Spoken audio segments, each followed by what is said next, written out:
Je vous le disais dans les titres, question directe, réponse assumée. Ousmane Sonko a fait face ce lundi aux députés Justice, Liberté, Diaspora, entre autres sujets. Le Premier ministre a défendu sa ligne et précisé ses priorités sans détour à Ramdao. C'est la deuxième fois en moins de 2 mois que le Premier ministre Ousmane Sonko se soumet à l'exercice. 14 questions des députés, autant de réponses avec son gouvernement. Un face-à-face qui trouve sens dans l'ardeur des actualités vécues, comme le cas de ce Sénégalais tué au Brésil. Nous présentons nos condoléances à sa famille et à ses proches.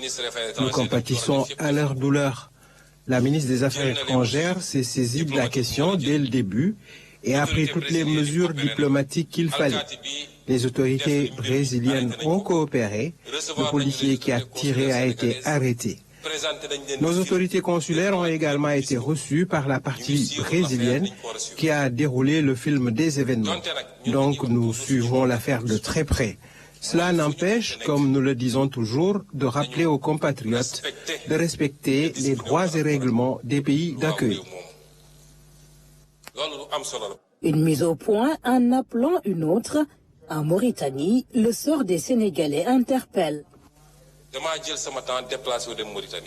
Je suis récemment parti en Mauritanie et j'ai été bien reçu en commençant par le président Gaoussouani, que je remercie au passage. Nous avons été également accueillis dans d'excellentes conditions par le Premier ministre et son gouvernement. Nous avions longuement parlé de la situation des Sénégalais qui y vivent. Nous poursuivons le travail. Ils nous ont fait des propositions et nous avons à notre tour fait des contre-propositions pour que les Sénégalais qui vivent en Mauritanie puissent avoir les mêmes droits que les Mauritaniens qui sont ici au Sénégal. Le dossier est en cours puisque cela relève de la diplomatie. Je m'en arrêterai là.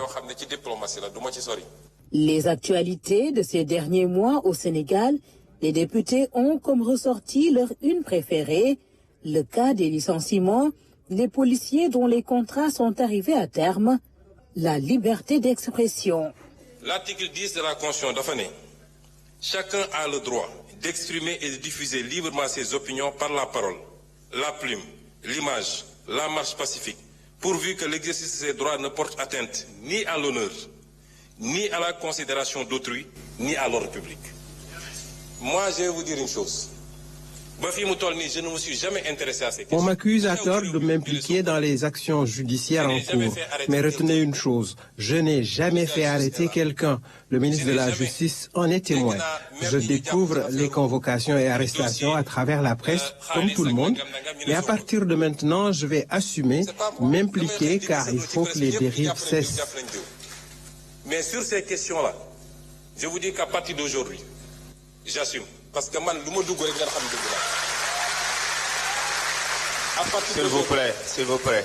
Parce que ce pays, d'une côté, pour la politique pénale, les délits dits d'opinion, afin que nul n'en ignore, le Premier ministre se veut clair. Désormais, la politique pénale, c'est zéro tolérance à la matière.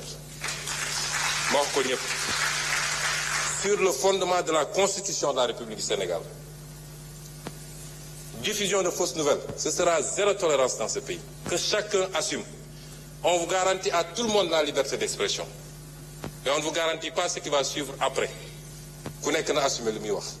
Les 197 minutes d'échange ont également porté sur l'économie, la souveraineté financière, ce que le Premier ministre en dit en substance, redoubler d'efforts, tirer les enseignements idoines et opérer les ruptures nécessaires pour s'inspirer de la trajectoire des dragons d'Asie.